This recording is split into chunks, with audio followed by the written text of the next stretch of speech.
Hi, I'm the Mass Blogster. And I'm Mystery Marquee.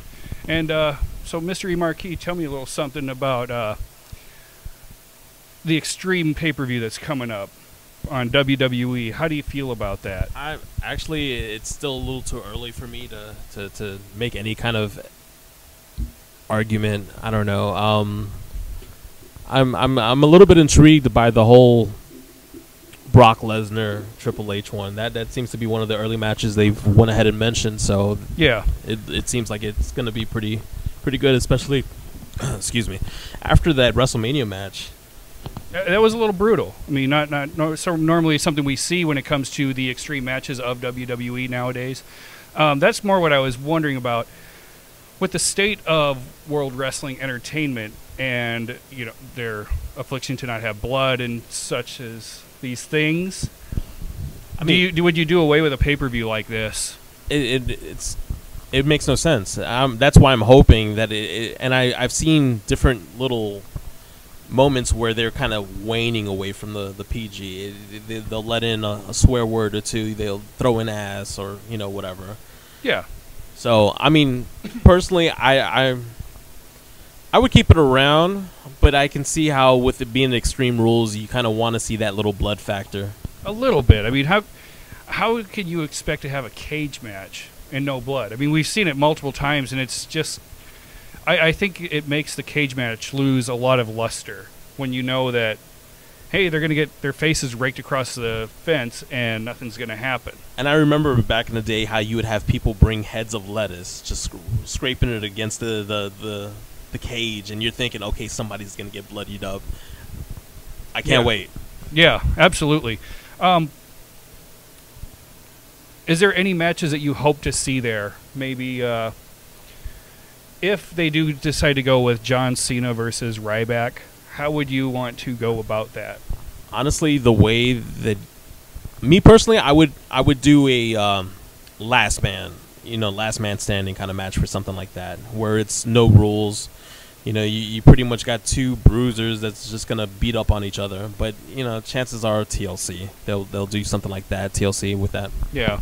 Yeah, I agree. Last Man Standing works for an Extreme Rules type of thing as opposed to a TLC or somewhere like you're bringing in some sort of metal object that used to correlate to blood on a person's face. I mean, that's just what you got used to seeing happen. But what I see happening now is that you're gonna see that there'll be one match where it's gonna be pretty bloody, but it's gonna probably be your main event, which is probably gonna be that match. True.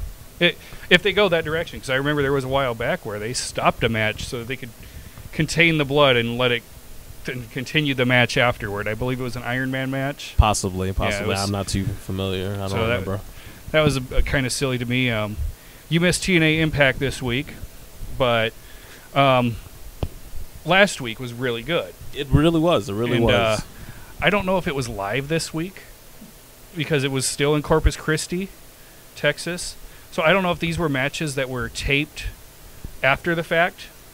I think what they're doing now is that they'll do the first quote unquote taping is live, and then everything else, the next 2, 3, like how they normally do. Yeah. They record 3, maybe 4 shows at one time. Right. So I mean that could be possibly it. But I'm also I'm wondering the reasoning behind TNA actually getting a little better. Wouldn't you say it's more because of the open fight night coming back? Yes, and that was missing from this episode. It was it felt like a filler episode. It did have AJ Styles versus James Storm, which was good. Left AJ Styles leaving the ring while James Storm was attacked by aces and eights. That storyline seems familiar. Yeah, it's very familiar. And actually, what happened first was Daniels and Kazarian came in.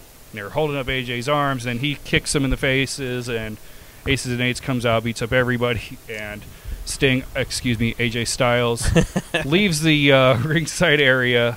And see, that's the one factor that I like about this. That's a little bit different. You're bringing a third option in. You got Aces and Eights. You have TNA. Yes. And now this added. You got Kazarian and you got Christopher Daniels. I felt like it was eliminated too fast, though, because it's already done. Like he's not joining them. I think you hit it on the head when we talked on the phone a couple nights ago, well, probably last week, when we said there's a fourth option out there that he's probably going to take, and that's the same person that I just mistakenly said's name. Oh, yeah.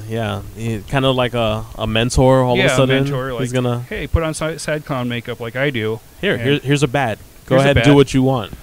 Passing the torch, so to speak.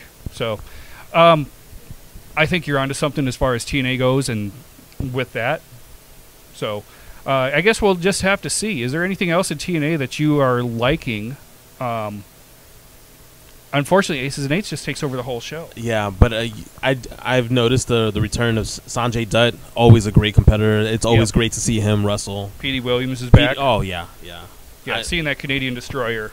He did it to Kenny King. I'm just wondering what's going to happen in I guess in the near future. Come on in, guys. Don't worry about it. In the near future, with the whole they've been doing. Wait, is there an X Division match, kind of like the Ultimate X coming up or something? I think there is. There's something like that coming up. I unfortunately am not watching TNA as closely as I should because I usually enjoy it more. Honestly, this is probably going to be the time to watch it because of that X Division. They're bringing back other guys. It's kind of like when they brought back Austin Aries.